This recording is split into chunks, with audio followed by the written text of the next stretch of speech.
And welcome everyone to another exciting adventure and journey on riding through the unknown. I'm your host, Michael, and today's guest I have been chatting with backstage for a little bit, getting to know her a little bit more. And I have to say, we've been having some really cool conversation, and you guys are in for a huge treat.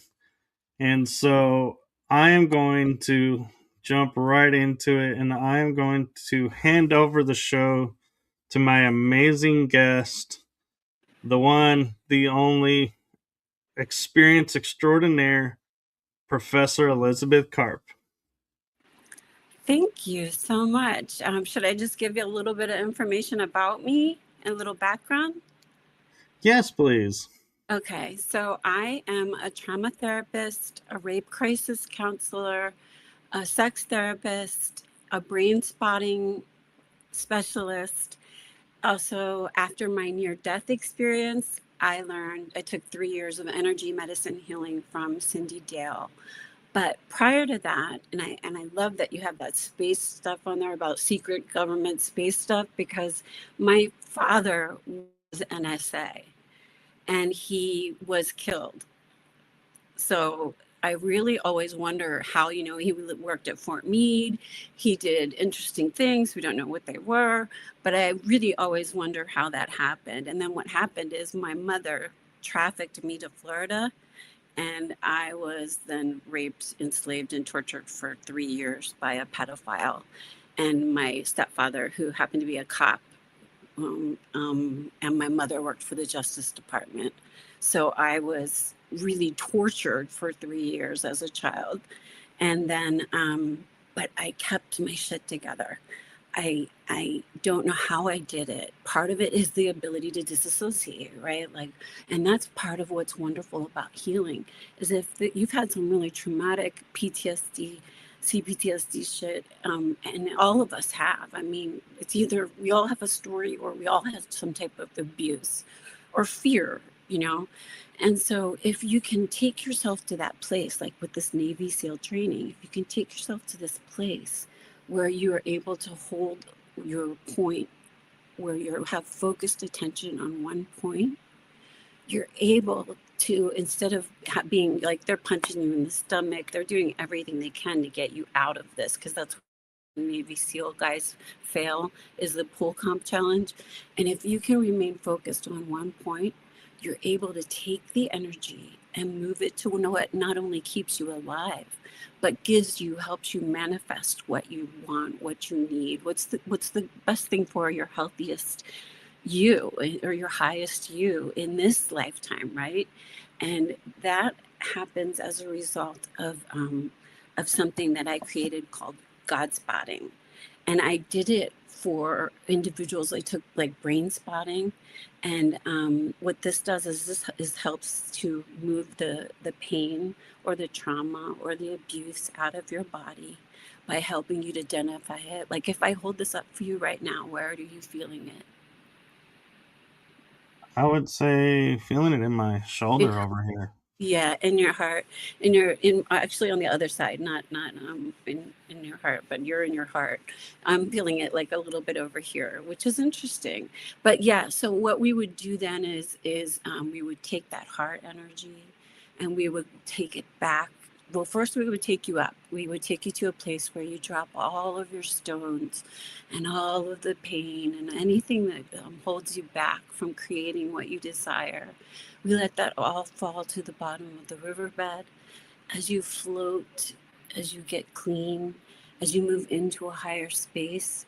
You're able to kind of look back down and see your beautiful self as a 7-year-old or a 6-year-old, your perfect little state of brain, living in a state of wonder, in beauty, and love. And you're able to kind of go back in and help to heal that energetically simply by being aware of it. And so we do that not with just, not with just trauma. We do that with the ability to open up like special pathways or special portals. And this all happened after my near death experience. I was a trauma therapist, like CBT. You listen You listen and you ask the right questions. That's it. Um, but when I learned how to do brain spotting, all of my clients started to have mystical experiences. They started to say, "Oh my gosh, I had angels, and I met up with my guides, and this is the information that I got." And what did you get, Elizabeth? And like, you know, some people who are Christ consciousness oriented, I don't really use that word simply because it's a put off for some people, but if that works for you, Jesus will come in, right? And he'll usually come kind of right into your forehead right here. The crown chakra is where you feel the like a little shivering, okay, like a little bit of tingling when you start to think of this golden spiraling energy that enters through your crown chakra. And so there's just so many different ways to kind of ignite you and light you up and help you systematically guide you through conscious evolution. And so get over the traumas, because you don't want to like CBT, all you do is talk about them, and that just rewires them in your brain. But these other better, higher order, it's like passing self-actualization and just moving into embodiment by, I want to live in this lifetime in presence and being a source energy. I claim it, and it works. So I have, like over 260 testimonials. I have just a lot of people that I work with, including combat war veterans who have been involved with combat war, nurses, rape victims. Um, and what we do is we spend most of the time not talking about the trauma, but really moving, I don't know, moving into the upper room or the upper realm, where like you have a very deep connection to the Pleiadians. So you would most likely go into like a Pleiadian hospital, and they would stand around you, and they are big on lasers. Pleiadians do a lot of laser stuff. So they would stand around you and just give you, and you might be asleep. You might be doing this when you're asleep, but it's something that you will remember if you keep thinking about it. And usually it's all blue and it's a hospital, and you end up feeling better the next day. And right now I'm getting a lot of pink for you, and I don't know what pink is. Pink must be something to do with like divinely feminine energy. Um, and that's on, let's see, I think that's on your left side, right? Yeah. Left side was that divine feminine energy, and you should be feeling it a little bit, the tingliness that's moving up your crown chakra as you move. Do you feel it? Yeah, I feel it over here. Perfect. So, as a somatic therapist, as a trauma therapist, when I started to get the verifications of, oh yeah, I feel this here, or it's where it is right here. Well, the body keeps the score, and we don't have to wait around for you to talk it out. We don't have to wait around for you to. I prefer like people who've been through CBT and are like, I need this. I need the spiritual component. I need the part that helps me remember who I am, what I am, how I serve. And that's what this is. This kind of just helps you remember you're an expression of God. You came, or source energy, or creator energy, or whatever you want to call it. And you came into this planet in order to do a million different things. None of them are to suffer.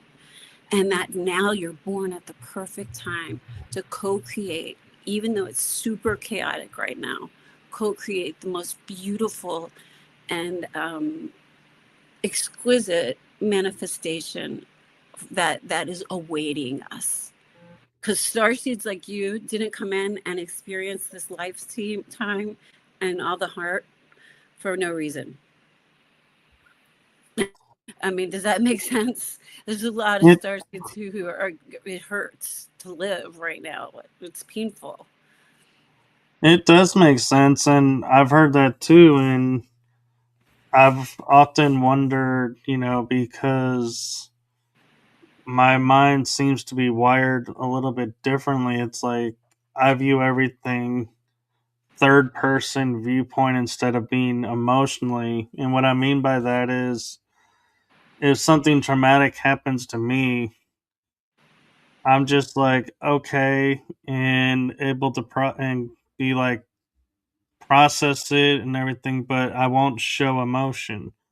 But if I see something happen to somebody else, or watch a movie where, something happens, I'll show emotion. And it's like, it's strange to me that it's always like, why I cannot show emotion for myself easily, but I can effortlessly show emotion for others. I would say it's a wise thing to work on because we know that each tear has a little chemical makeup with it, so that when you cry out anguish or grief, that like literally that chemical gets cried out of you with it. And so there's a reason why you are having these tearful moments. If a movie can do it with a dead dog, keep that shit up. Like, just keep crying, because that helps you to work out whatever is going on in your body. Put your hand on your heart and you say, I'm God, or I'm source through this experience.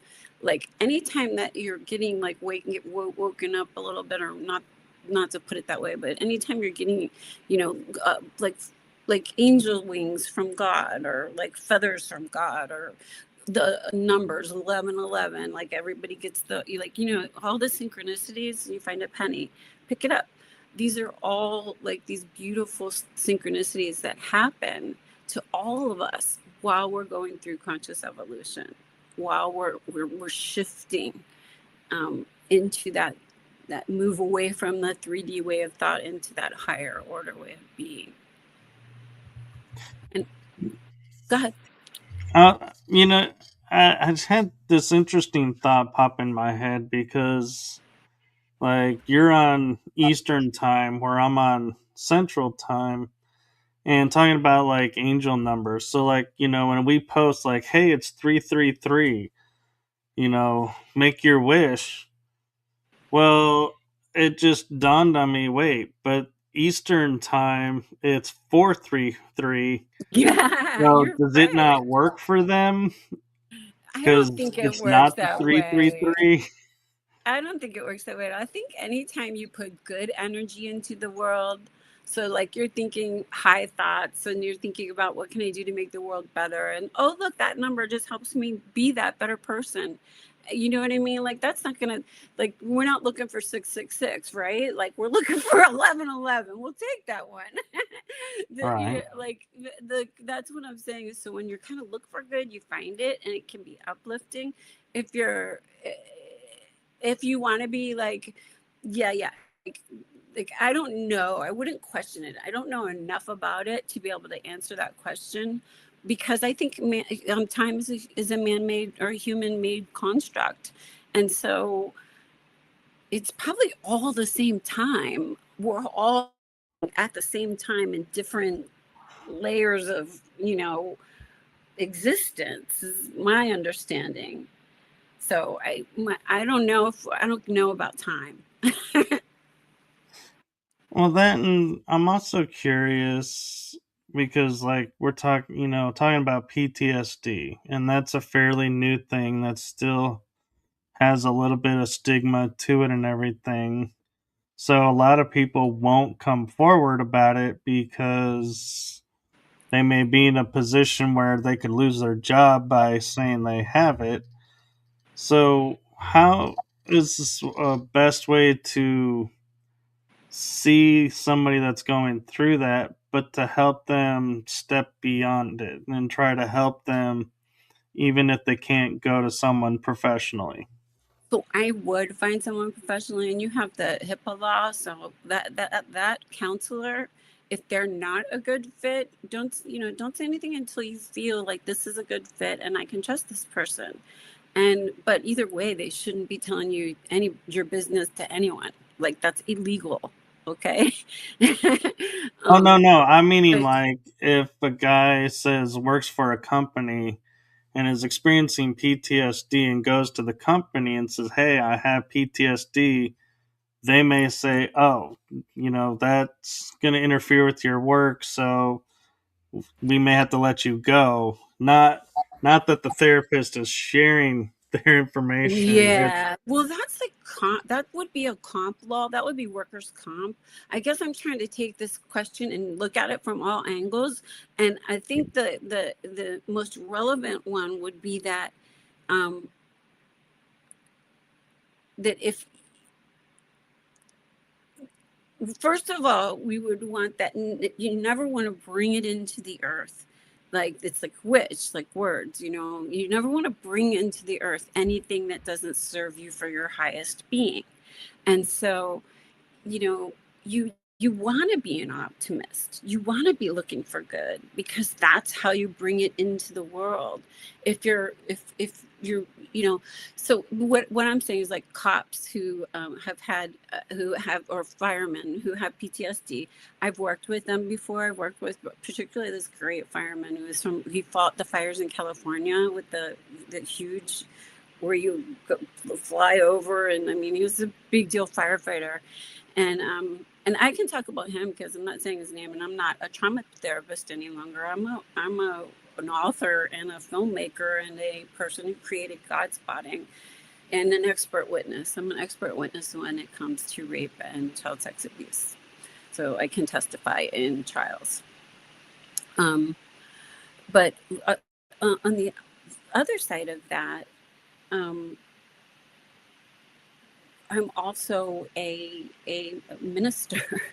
I like when my clients started to have these experiences that they couldn't explain, and everything is only ever good. So there's never any fear. We don't have any fear. If there's any fear, usually it has to do with one human being, just because we don't do this as much anymore, slowly gazing lovingly into your eyes because I don't know you, but I died.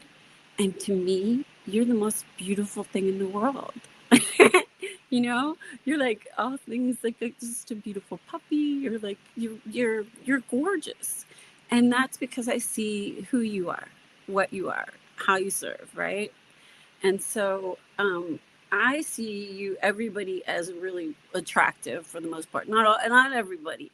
Believe me, there's some unattractive people, but and I just mean that from their sparkleness. So after that came in, and I was able to be, a trauma therapist doing brain spotting, I realized I was putting them in a mystical place that they could meet their angels and their guides, move up to this higher room or higher realm. Like for some people, it's a meadow or a field or flowers. For other people, it's waterfalls. For other people, it's just like hanging out with the consciousness energy. Jesus is like sitting on I don't know. He comes to people usually when he's about 16 years old. Don't ask me why, but that's which one works with me. You'll get a lot of information from like ISIS, and not ISIS, but not bad ISIS, but good ISIS, and I like the Eye of Ra and Egypt. If you spent any time in those areas, and then you created things that were here to unfold what's happening right now, which is conscious evolution, you'll go back to like your pyramid. You'll sit on top of your pyramid.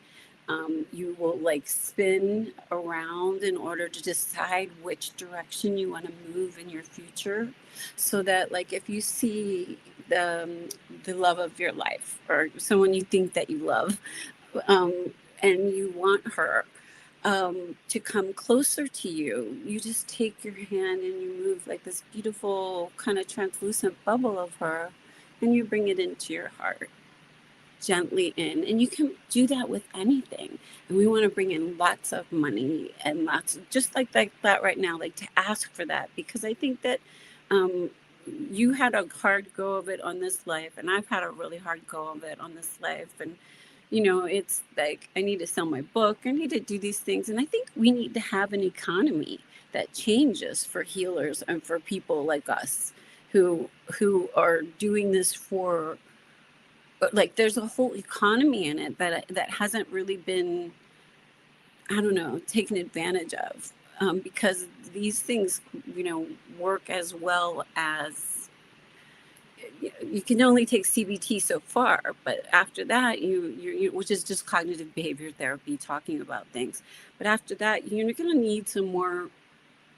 I think of it as help. And I don't know why it's not a wonderful thing to go ahead and connect with your angels and your guides anyway. It makes life easier. It Like little, does.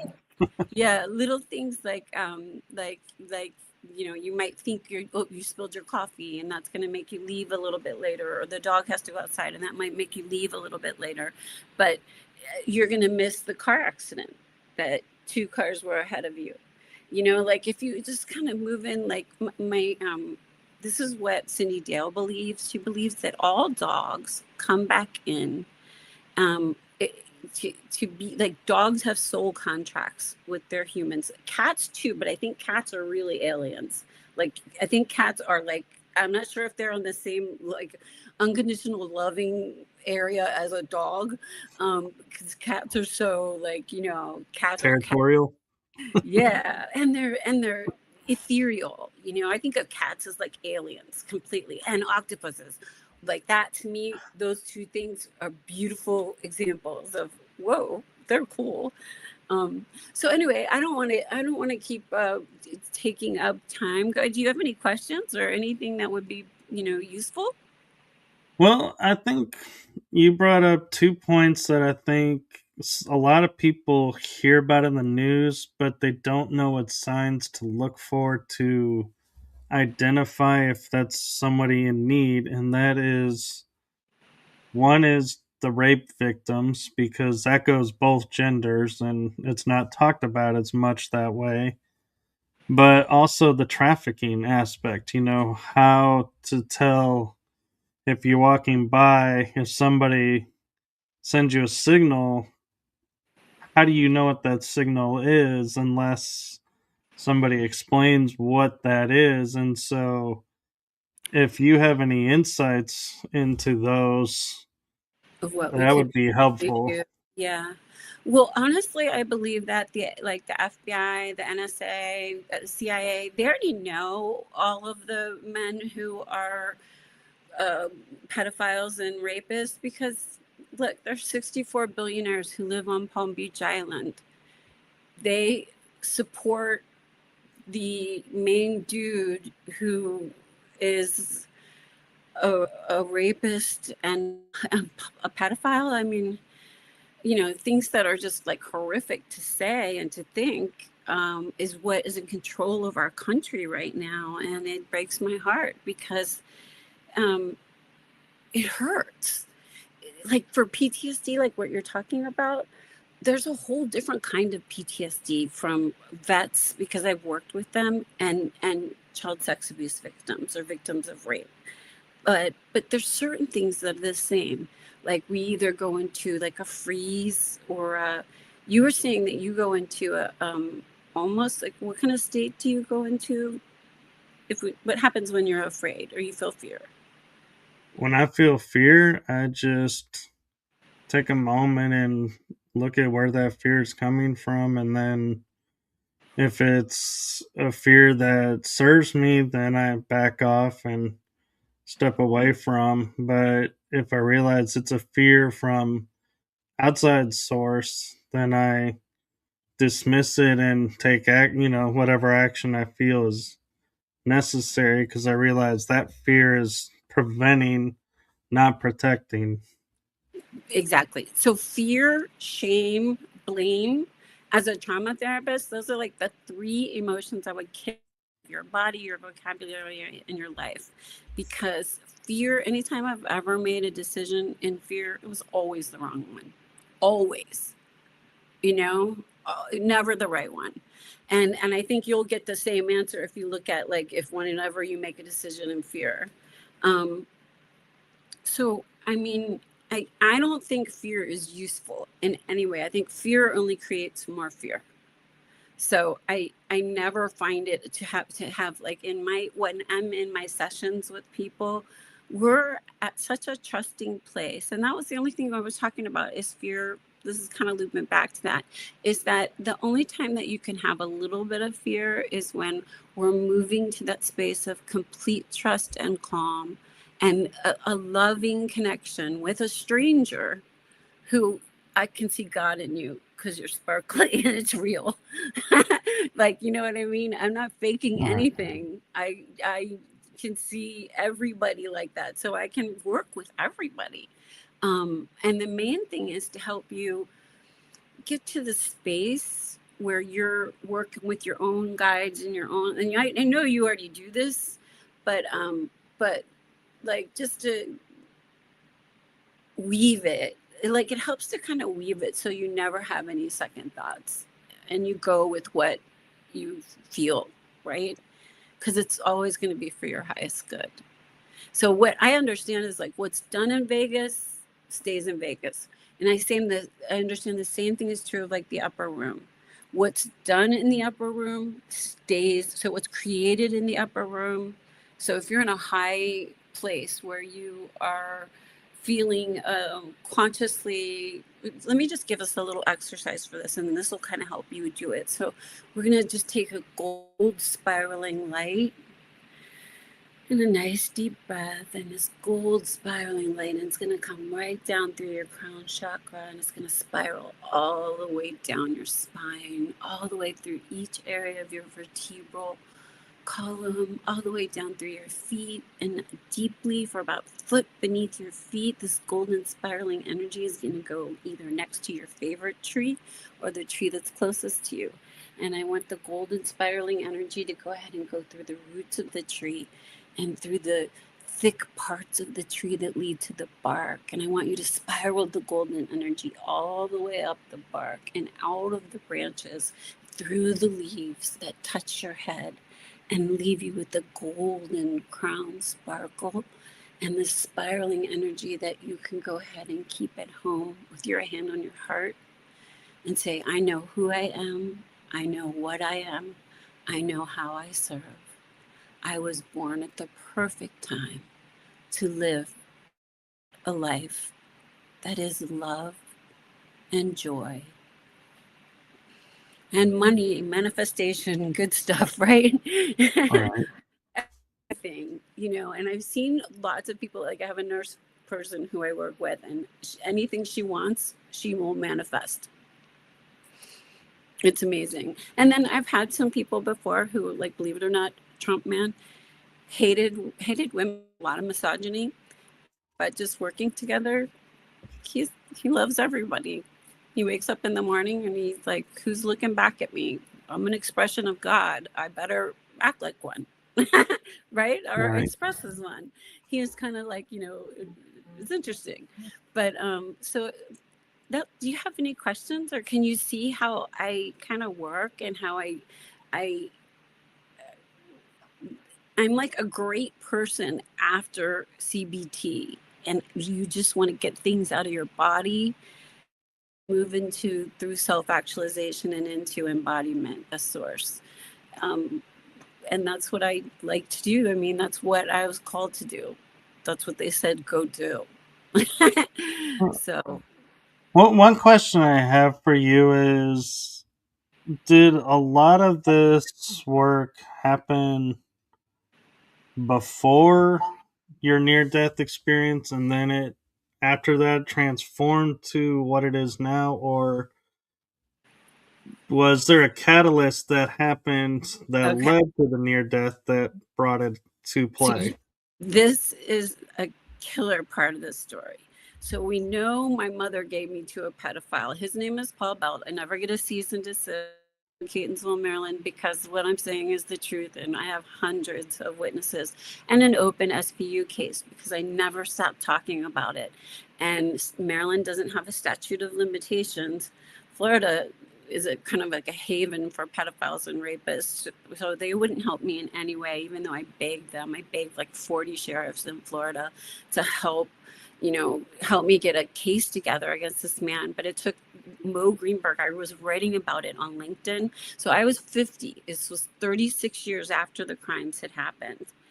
And I was 50 years old, and I I had actually had to have a total jaw reconstruction, and that's when I died. It was a 6-hour surgery because he had damaged my jaw joints and had just destroyed this nerve called the trigeminal neuralgia nerve. So it was extremely painful. Like I was either going to die or I had to get the surgery. And so that's when I died during the surgery. I was like, I was going in that direction no matter what for a little while. And so what happened is during that time, my mouth was wired shut, and I started to write on LinkedIn. This is way before Me Too. This is 2 years before Me Too, about what it was like being a child rape victim and a child sex slave, and how horrific it was. And Mo Greenberg, my hero of my book, which is called Making Dark Visible, um, is a cop. He's an SVU cop from Baltimore, Maryland. He flew me up there and he opened up a case on my behalf so that I could try to get justice.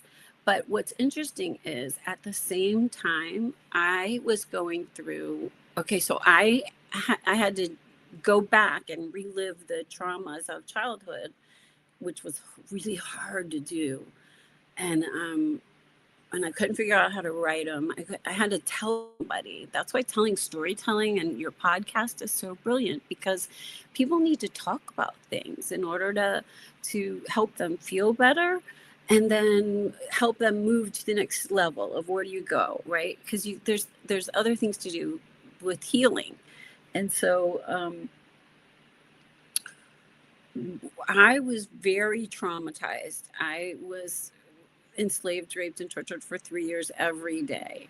And my mother knew, my stepfather knew, he was a cop, and no one was going to help me. My sister knew, like, no one was going to help me. And so I just endured this. But it took me 36 years to write about it on LinkedIn while my mouth was wired shut and I couldn't talk, which is the worst thing that you could do for a child rape victim, because he raped me in my mouth a lot. And that's really that's where your body score. That kept a lot of the score. And so what happened is my ex-husband read what I had written, and he filed for divorce from me and made me and my oldest daughter homeless for 6 months. My mother gave a gun to my child rapist to take me out. Literally, I'm not kidding, to get rid of me, because I was starting to talk, and they knew, I was trafficked in 2 states. They knew what they did to me for 3 years was truly a crime and evil and torture and human trafficking and, all of these things. And my mother Mo Greenberg wants to hold my mother responsible too. But nobody, wants to get it like an 80-year-old and put them in jail. But I'm all for it. I'm all for the consequences of both my mother and the man that raped and tortured me and enslaved me for 3 years. Because I've had to live with so much pain, and I've had to live with so much. So anyway, I died during that NDE. At the same time, so the NDE was a little bit before, but so I started to get interested in conscious evolution, shifting. I listened to a lot of Paul Selig. I don't know if you're familiar with him. He does a lot of channeling for Melchizedek. And I started to just get, listening to angels, listening to guides, like getting more psychic, getting clairaudient, getting clairvoyant, getting cognizant. And that's really what happens with my clients, is they get the same way. We just I'm like a little portal to help them do that on their own. So I didn't really believe in God before this, like, much. I had angels when I was a little girl. Like after my father died, I had angels that came up to the roof of my ceiling. I think angels when I was vaginally raped for the first time. I disassociated completely head from my body, and I could see like the little tan lines on my body and just it being harmed and tortured, but my head was not staying on that body. So I think there might have been some angel energy there because it didn't, I was far away from what was happening to me and couldn't feel the pain. So, I didn't necessarily believe in God, but then the near death experience happens and you don't really have any choice. And then I went back to work as a trauma therapist, and everybody's having mystical experiences. So I was like, this is beautiful. When is, but it's really hard. It's, I made up my own job because I'm a God spotting specialist, and and people don't know what that is, you know? Yeah, no, I agree, and it's beautiful how you turned it into such a gift for humanity. But, and I don't mean but like to mean going to a different space, but I'm more of, if people are in that position, what is some advice you can give them to survive the day to day? How did you manage for 3 years to survive, and then how did you break Don't free? don't do it for 3 years. Tell somebody, tell somebody you trust, tell your best friend, tell somebody who's got some balls, like not a guy, but like somebody who's got some balls of like, we know this is wrong, we'll take care of you, I'll hold your hand each step of the way. It's lovely if you have support, but frequently what happens, like 80% of the time when girls, they are not believed by the mothers. So, and the numbers that I'm working with are from Tim Tebow's foundation. So it's 1 in 3 girls and 1 in 6 boys. Um, and part of that has changed a little bit with the boys because they've gotten rid of the Boy Scout stuff. So that was a big number that was kind of reduced with that. So we don't really know the number with the boys because boys don't talk about it. That's the truth. Like you got to be like usually suicidal or in a place where you just can't take it anymore, because men and boys don't talk about these crimes against their bodies, and that's debilitating. That's really just not a great way to live.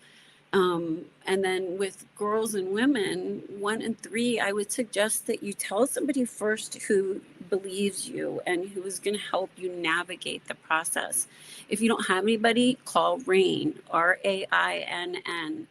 I used to call them all the time because I didn't have anybody. My mother tried to kill me and gave me to a pedophile. Not a good mother, right? Not a good soul contract with that woman. And I'm forever like what I had to do by suing, by getting an SVU case open and suing the man. That's another thing that you can do is you can get a lawyer right now. If there's a statute of limitations, it depends on where it happened. It depends on how long it happened. Like my cop was very interested in me because it was 3 years, and that's torture, and I should be dead. So I would suggest that you call your police where it happened. At least you have it documented. Cops don't care. Like in Florida, I told 40 police, 40 sheriff, 40, I counted them, that I was a rape victim and that I had married a Trump man who also thought he owned my body. So when I would take Ambien at night to go to sleep because of the child rapes, he would take advantage of my body at night. So not only am I Virginia Giuffre, with the Epstein thing, I'm Giselle Pellico. I truly am, and also I'm educated. I'm a therapist, a sex therapist. You know what I mean? Like I am truly an expert in the area of rape. So I would say that if it's happening, it can't happen for 3 years. It needs to be ended, and you need to do it immediately. And you figure out where you're safe, and you find a safe person, and you call the police. You might get a terrible answer or a terrible response, but at least you've documented something. Okay. And that's how you get them. I would go on LinkedIn, honestly, track them down. Most of the men who cause us harm, honestly, according to Tim Tebow, are our fathers. Most of the men who rape us as children are our fathers. If it's not them, it's someone we know. So it's a very, very American incestual rape culture that goes really thick. And that's why the patriarchy, like all those old 80-year-old men, they want to hold on to these things that are history, but they didn't work. It doesn't work to want to be the person who has to pay all the bills. It doesn't work to have to be the ultimate decider of where you do, or the authority, or owning other people. None of that is really pleasurable unless you're kind of a sadist, right? So most people don't want that job anyway. Most guys like your age, or anybody under the age of like 45, they don't, they see things differently. And even though there are, I mean, and what do you think I'm wrong about this? I just think there's a lot of men that are hurting, that do violence and do other things to try to make themselves feel better. But really, if they could do a little brain spotting and had like a little bit of just, CBT, they're going to feel better. A group No, too. Groups I are good. yeah, I definitely feel the society has taught men that this doesn't happen to you. This is only happens to women. And so they, as much as women feel they won't be believed, I feel like it's much worse for the guys that go through it, because even the women who do it, in those situations are like, you really think they're going to believe I did this to you? And it's true. It's That's like, why it's really important that we believe everybody. Like the numbers are so small, like between 4 to 6% of people lie about those crimes. 92%, 94% are telling the truth.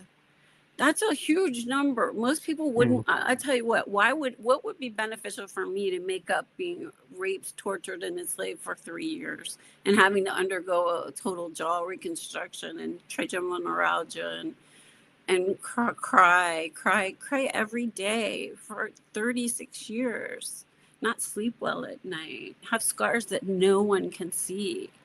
It's bad for girls and it's bad for boys both. And it's something that, as an American culture, so this is what we can do. This is why this helps.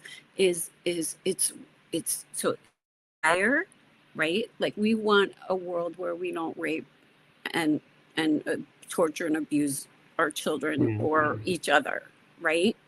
Um, it's desire, then thoughts, then words. That's why, like, on TikTok, when they can't, you have to use the word grape or schmecks. That literally does something that twists your brain in a way that isn't normal, because what you're doing is you're creating desire, thoughts, words. The words have meaning. The words create actions, and then culture, and then laws. And that's how you change everything in the world. But when they take away your words, you know so right. yeah. But you're right, And like, I'm sorry, go ahead. I was just saying, there's an important distinction too between, if it started out consensual and then at the end you're like, hey, I wish I hadn't done this.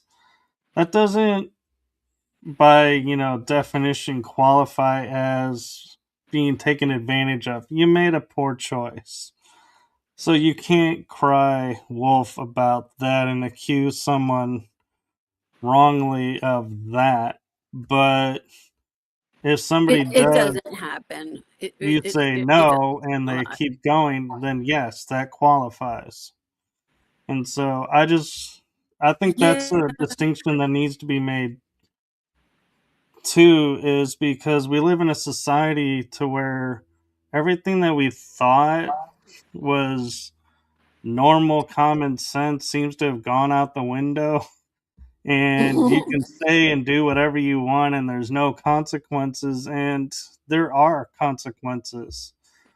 And so we have to be careful of what we do and how we talk, because a false accusation is not just a, oh, my bad, move on, and everything is okay. There is repercussions that follows that. Oh, absolutely. But that's not really, that doesn't happen a lot. I mean, less than Oh, 4%. So you are yeah. talking 96% of the time. And so this is really important too. There are different gray areas. There are different areas, but we do know that children can ever consent. So Oh, yeah.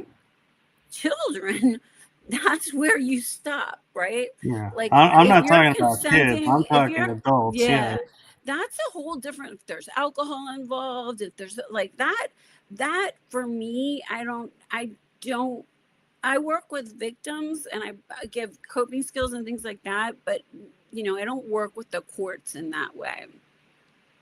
Um, but what I would say is that children, they can never consent, and so that in that situation, you need to always believe the child. Oh, yeah. And the he said, she said, I don't know, that has a whole different level of like morality to it that isn't what I worry about the most. I worry about our children. All children are our children. I worry about them never suffering, never being harmed, and only being cared for by Yeah. us, I mean, admittedly, it scares me and it makes me feel sick to my stomach that we live in a world where we have to remind people that, yeah, children are children. They're not property, and they're not tools to be used for anything, and that, yeah, they don't consent. It's like that. To me, it's like that's a given. They're not, that never should be a question, that's ever asked of them. Do you consent to this? Because it's a child. They don't understand what's being asked. And Mm-mm.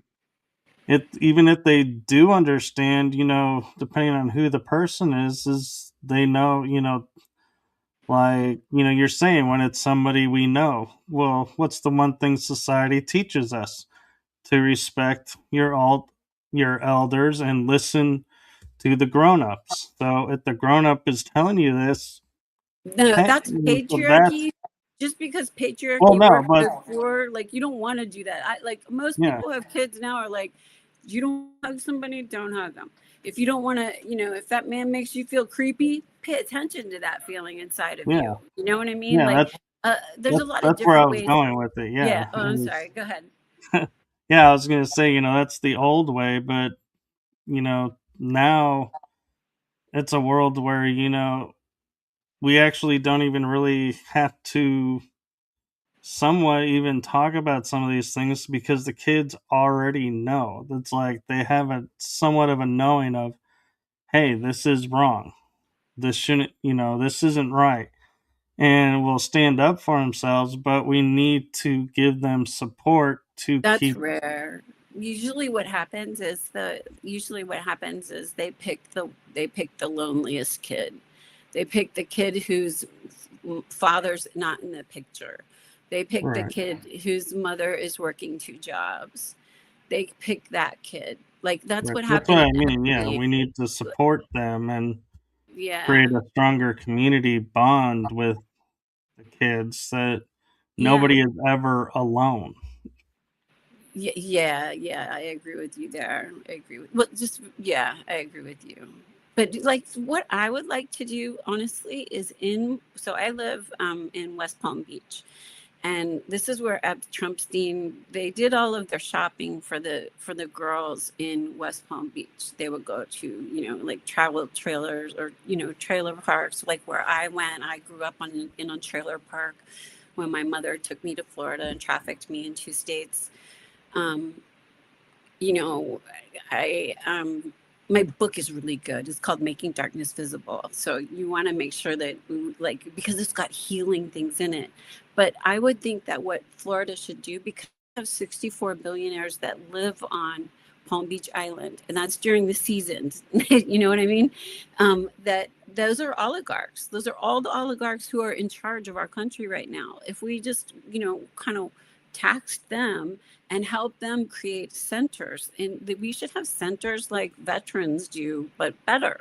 Like, not that they shouldn't have good, they should have good services too, but like they should take some of their money from Palm Beach and open up a center in West Palm Beach where they shop there, where the prey shop for their prey. And that is like, that's what my goal is right now. So, and hopefully, hopefully that might happen. Well, I'm hoping as the world is waking up and everything is having light shined on it to where, I mean, look at like the movie Sound of Freedom. It's like it rang a bell, and ever since that movie's come out, child trafficking is like almost daily in the news. It's being talked about. It's Yeah.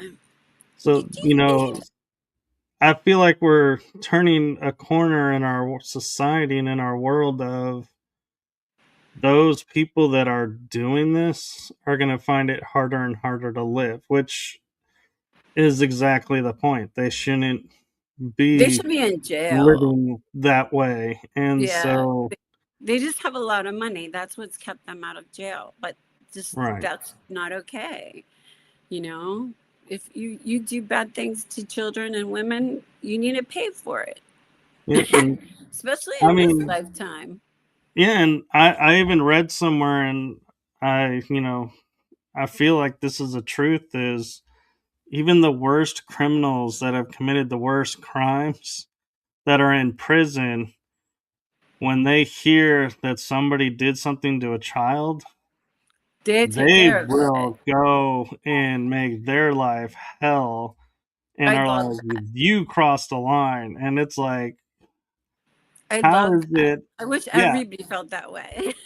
yeah, it's like our biggest criminal element that is like the most heartless, soulless people are like the biggest hearts when it comes to you messed with a kid, You know we're gonna why? make you Because pay. there's It's there's like, so many who are put in jail because of what has happened to them in childhood. I mean, child sex abuse is a soul crime. It hits you at the soul, body, mind, and soul. And then, if you're poor or you can't, or you're struggling, and or your education, whatever, and these bad things happen to you, it's 1,000 times harder to even, I don't know, to move forward. I think it depends. I think it depends on the person, but yeah.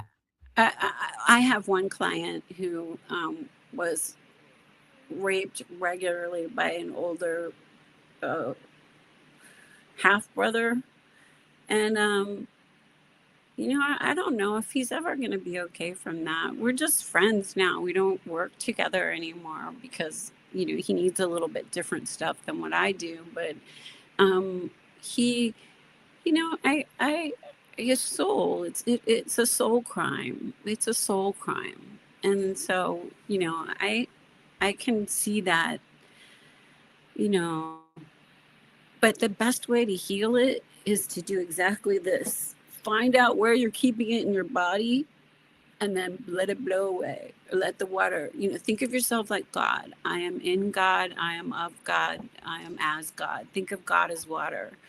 I am in water, I am of water, I am as water. And then it kind of, just those things, like certain attunements. If you put your hand on your heart, I am God through my body, or I am source through my body. Like there's like that's what's in my book, which is really important, is it's making darkness visible, healing rape and child sex abuse culture. I haven't figured that part out yet. But it gives, like, in each chapter I have a somatic tool, a tool based in neuroscience, and a spirit. like that is like this, right? Like I have spiritual tools that will, like, what do you do with a Merkaba? Do you want me to show you what you do with a Merkaba? Do you have time to do that? Sure. Okay. So this is a Merkaba. Let me get a prettier one. Um, so this is like the Jewish star, okay? It is a key and a lock for your pineal gland. All you have to do is take this beautiful shape and remember what it looks like, okay? So just see what it looks like. And then you can close your eyes. And when you're ready, just start spinning it in between your third eye when you're ready. And if your eyes are closed, are you spinning it now? Okay, so keep it spinning, and you're spinning it clockwise like everyone does. I want you to go ahead and light it up now. Make it bright yellow and gold with golden streaks behind it as it starts to go faster and faster and faster. And then I want you to take that beautiful Merkaba and I want you to turn it purple, the color of love. And I want you to allow that purple Merkaba to spin all the way outside of your skull, all the way up through your crown chakra, back down and place itself in the lock and the key in the lock position. Keep spinning it. I want you to turn it red now. Red is a color for you. It means something for you that's beautiful and strong and earthy. It helps keep you on this planet. So we're going to turn this red just for a little while. And then when it's done, I'm going to go ahead and turn the whole thing a beautiful turquoise blue, like the water, like you are of the water, you are as water, you are in the water. You are of God, you are as God, you are in God. Keep spinning it and go ahead and turn it around and spin it in the other direction and turn the whole thing silver. And then allow your beautiful fingers to touch it, tip it, and go ahead and spin it in the other direction and turn the whole thing gold as you allow your lock and your key to be open for your third eye and your pineal gland. As you sleep better tonight, as you know who you are and what you are in truth and how you are in truth. You are the divine, manifest in field and form. So be it. God is you.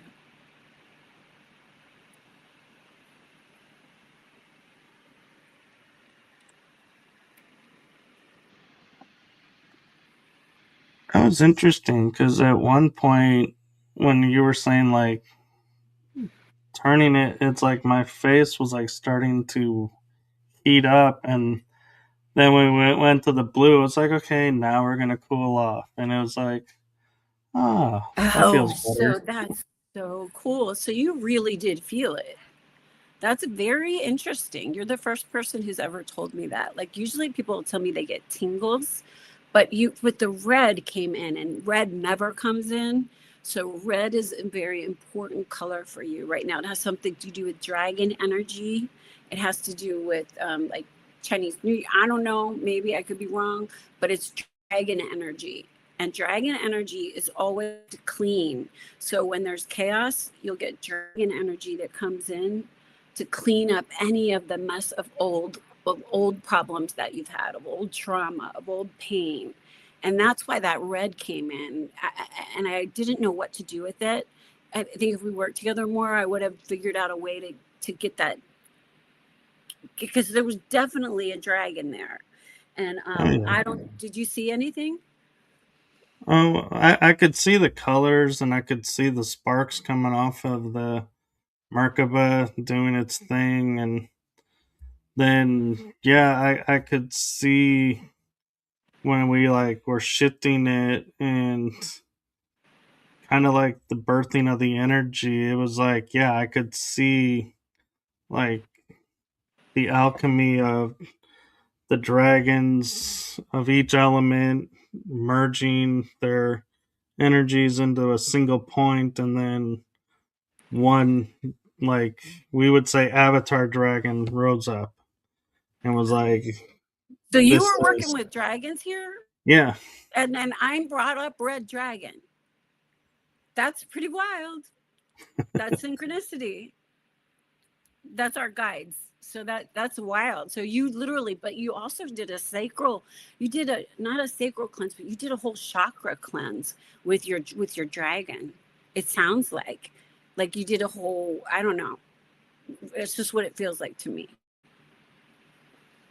Yeah, I do my best to keep my chakras open and running to what's the proper speed for me, because I've had them too fast and then I'm like, energy just goes out of whack. And I have a friend who's a chiropractor that does all this kind of work, and he's like, oh yeah, we need to tone this one down and raise this one up, and now they're all in the same. And it's like, I feel so much better when they're all in the same speed and alignment, but I can definitely tell when one is slowing down or speeding up, and it's like, hey, hold up, stay in balance. Interesting. Very beautiful. So you know how to do your own energy healing. That's beautiful. And the key is you know how to identify it if it's not serving you, and let it go, which is Yeah. hard to do. Like, I'm 59, I can do all this stuff. I have trigeminal neuralgia, like had total jaw reconstruction, have broken neck in 3 places. The only reason why I feel better is because I do believe in God, and I had a near-death experience. I think if I didn't, I would just be really exhausted and not feeling good all the time. You know what I mean? Like, just in pain. Oh Because yeah. there's so much harm of childhood, of being raped and tortured in childhood. And then again, when I get married, and then, we have this head guy who's like a rapist and a pedophile in chief. And that's really hard on most of us because it's a trigger. So, like, I kind of I move around that a lot, because that's why when I died, I came back in to do that. So I almost always come back to that. I'm sorry. I wanted to keep you in your beautiful Merkaba place, actually, because that is a better place for you to be. So, and I love that your Merkaba opened up whatever you needed to see during that time. That's really beautiful. And when I was in my late 20s, early 30s, I would wear a Merkaba around my neck all the time on a necklace. So this was you, and that's Melchizedek, and that's Hmm. like a certain kind of angel, I think, right? Like, is it Merkaba like a certain angel, dude? Or Melchizedek, I believe, was one of the arcs, like Michael, Uriel, Periel, all of them. and teacher to teachers, they're always like Yes. teachers. Yeah, so cool.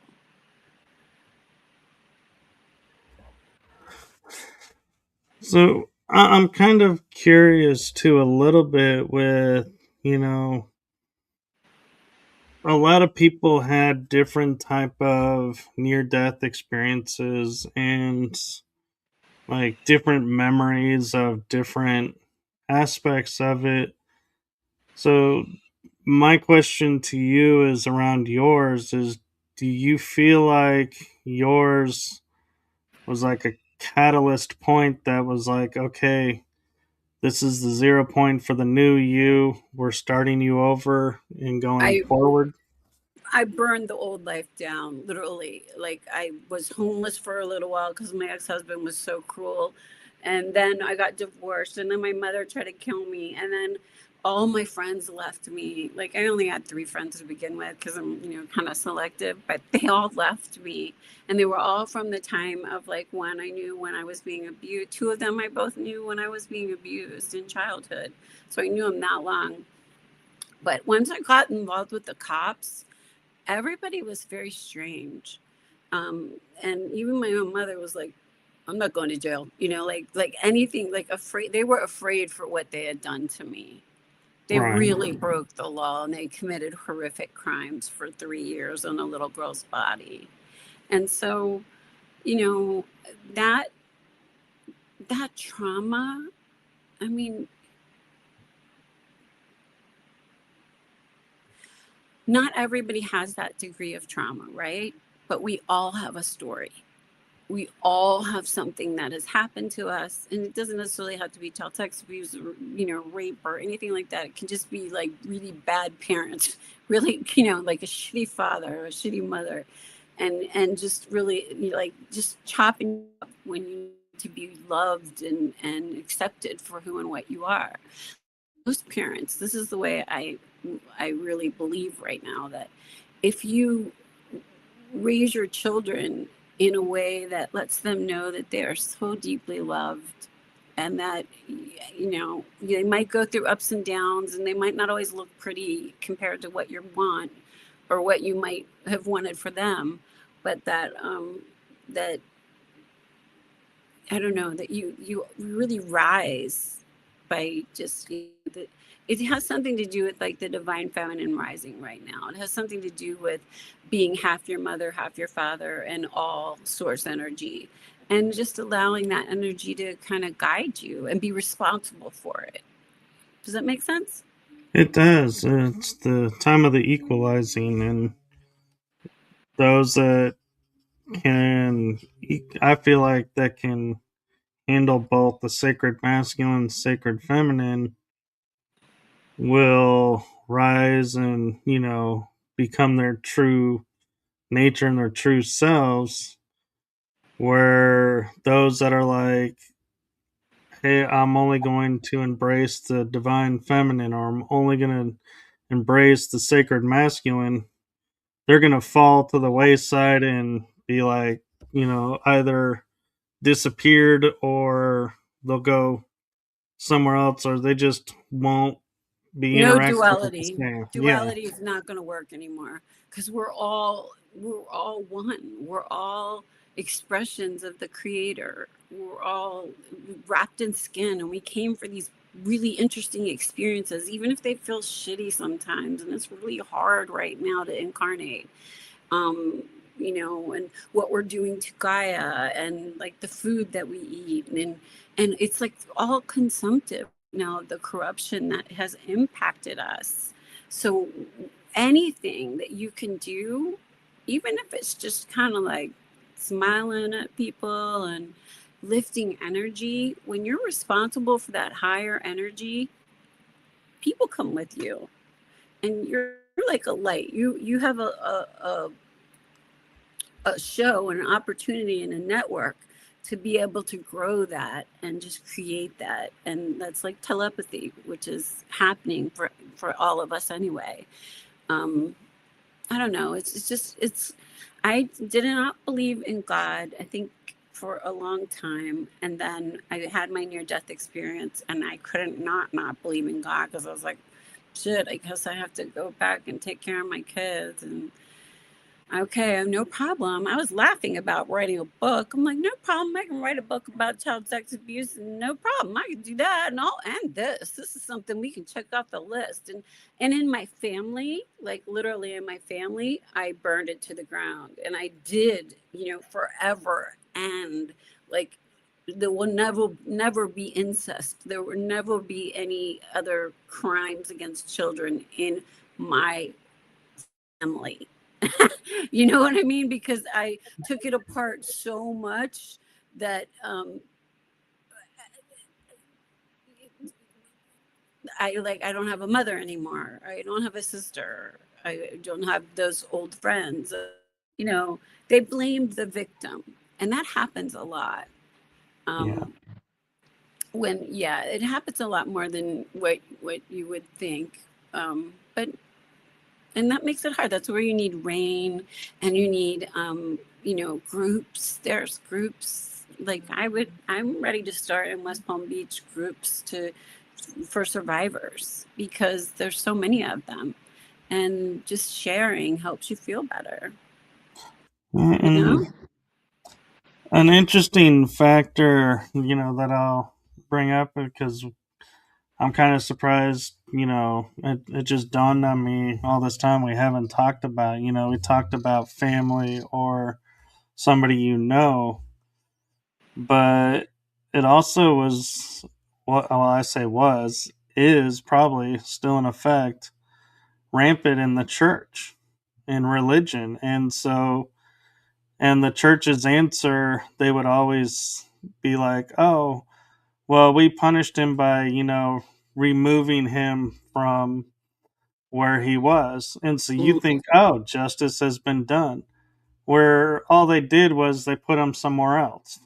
And so Yeah. it's like, that's not a crime. That's just, he got caught. And so now you're moving him to another It made, space that doesn't know. And I worked as an expert witness for a girl who was molested digitally by a nun during PE. She would molest her during PE in front of people. And I worked with the archdiocese on that case, and and they barely paid her, like they didn't pay her much of anything, and that had ruined her life. That, like, in every way, like, how do you go to school when you've been embarrassed in front of everybody in school, and how do you, like, you know what I mean, like, it's right. just these things. I think the church is so filthy, honestly. I think what they should do is close it up and make all that gold, give it to all the countries that they colonized and raped and harmed women and children and murdered, genocided men. I think that they should take all that gold and all that money from the Vatican and give it to all the people that they raped. I mean, that's what I feel like. That's justice for me. Yeah. Um, I don't think that's going to happen to you. Yeah. No. And part of me also feels like even if it did, you have those people who are like, well, the world's been kicking me since I was down, and since they're now giving money for this, for, you just have to say it happened, they're going to rise up and say, hey, it happened to me too, even though it didn't. And it's like, it taints the reparation. And Not because a lot. Again, people, you got to believe you got to believe the victim. It does.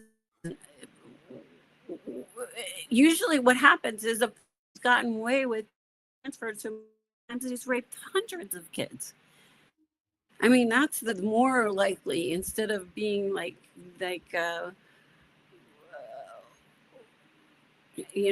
believe me, I talked to the cops, the sheriff's office 40 times. I reported what was happening with my husband.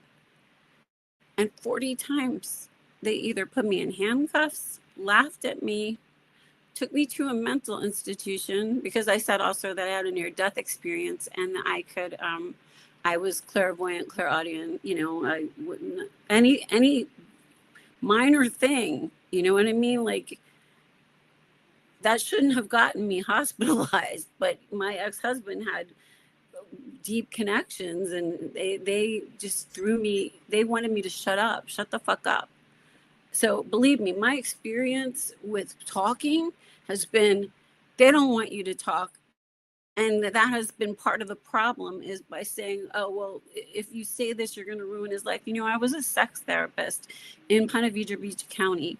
Sheriff Hardwick said to 3 girls who were raped by 3 different lacrosse players, you'll ruin his life. All 3 of those girls had to leave that county. They had to leave the county. They couldn't live in St. Johns County anymore because it had grown too much. Everybody knew what happened, and they protected the lacrosse players. And that's been the situation in every situation that I worked in a sex therapy case that involved any type of child sex abuse. yeah, The cops are useless. They've been useless unless you go to a place like Maryland that has no statute of limitations, and it had some funding to, I mean, it's a whole different vibe. Florida really is a haven for pedophiles and rapists. and I feel like, I kind of agree that we live in a society to where if you are famous or you're on the verge of becoming famous, you have that ability and you're like a rising star, that they bend the rules for that person so that they can achieve their deal and don't really care about the rest of the people. And I feel like I personally want to say that I'm hopeful that that system is changing to where we're starting to see more of the like athletes being held accountable for their actions. May not be still to the same degree as the normal person, but it is a shift. And so there is hope that, it'll keep going and will bring an end to it. But yeah, I agree. We have to stop saying to someone, oh, because you're in this position in your work, we can't touch you. It's like nobody should be untouchable except the Mhm. kids. The kids are untouchable. Exactly. I'm like, if you're an adult, do anything you want. I could care less. But don't hurt dogs or animals, farm animals or children. That's Right. my only. That's what I learned as a sex therapist. Except that I did work with a lot of Navy guys who had addictions to porn, and they also flew the drones. So that was really weird. That was because I worked in Jacksonville, so that was a lot of it's the fathers. Remember, it's men that we know. The majority of the time, it's our daddies, it's our fathers, and they're the ones that consume the most C-SPAM, the porn, child sex abuse materials. They're the ones that trade in this. It's our fathers. I mean, not my father. My father was a good man who like loved me unconditionally and always took good care of me and protected me. I think he prepared me to be a strong and like indomitable person because he gave me 8 years of his unconditional love that made me know who I was, like he would tell me things like, you are the stardust and you are made of sunshine and you are like, he would tell me beautiful things about myself and my green eyes, because I have green eyes, they're very rare. And he would say, you're like from another planet. And you know what I mean? Like he was NSA. He did cool shit. I don't know exactly what he did, but he did cool shit and he knew cool things. And my mother forgot I existed and gave me to a pedophile. She just started drinking and she just didn't care. So I I really had a hard time with that. Like a mother wounds. That's a big part of my book too. Is the because my mom's the one who gave me to them. So I really don't have any parents. Um, so yeah. And so my last question for you, because we are getting close to time, is it seems like a strange question to some people, but to me, it kind of goes along with what we're talking about in a certain way, in a certain light. But with everything you've gone through, everything that you've experienced to date, what do you think are some of the positives that have come from it? Good question. The first thing is, after I died and I came back in, they showed me that we all take turns playing the bad guy. So that I had lifetimes where I would beat up my wife, or I would be a drunk, or I would be abusive, or you know what I mean? Like I could see those little mini snippets of that, we're not all good.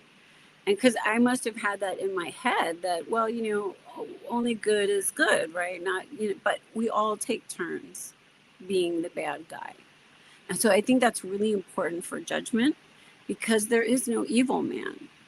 And that's another thing that I learned. The second thing I learned was that the only sin is to deny someone's divinity or deny your own divinity. Like we are all expressions. I don't care how you want to think about it, but we're all expressions of creator source energy, you know? And if you're a high expression, you are doing good in the world. And if you are a lower expression, you are causing harm right now, usually to women and children, because that's what happens in war. War just hurts the women and children and poor people, you know what I mean? Because they take money for the war. You know, just this whole thing right now. What I've learned is that it is a marathon and not a short race, and that even if I have a book and a film and a documentary, and that the world is so busy, I might not be able to have people see it or hear it as much. So I'm very grateful to you for helping me make darkness visible, and I have all of that information in there. And also the last thing I would say is that um,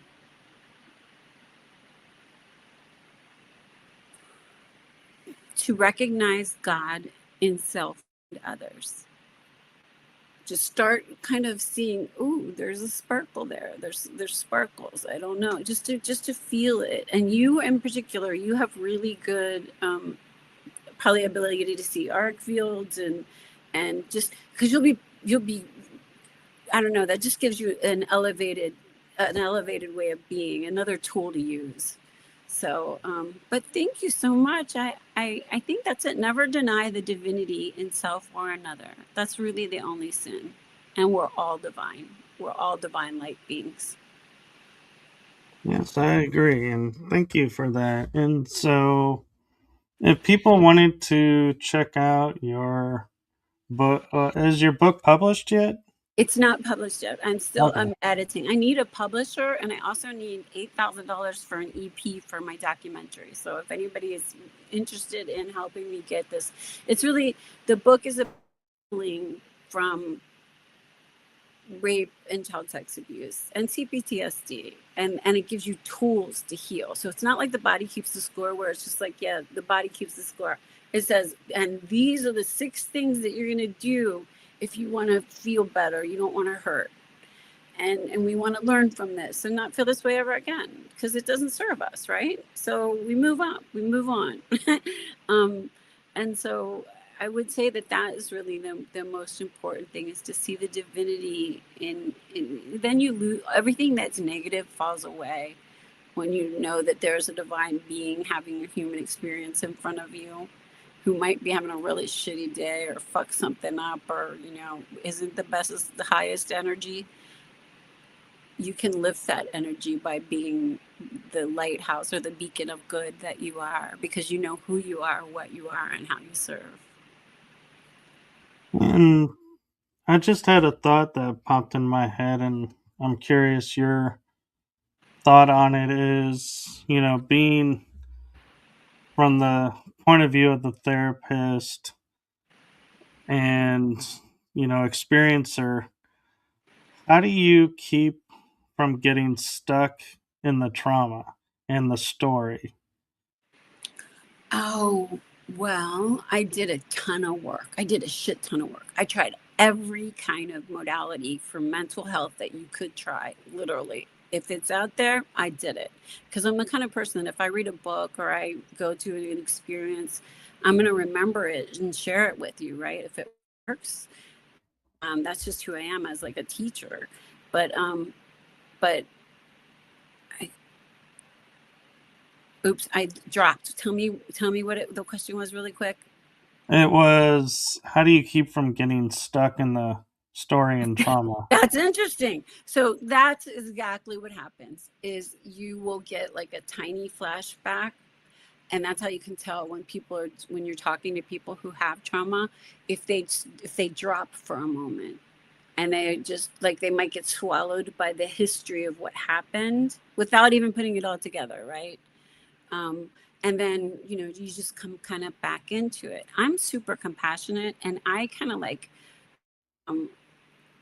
it brings me great joy when somebody goes into a trance and then they come out and they're like, I feel like a 7-year-old, and I saw Jesus and I went skipping through this waterfall, and like, you know what I mean? Like, that lifts the world. That makes the world a better place in presence and being.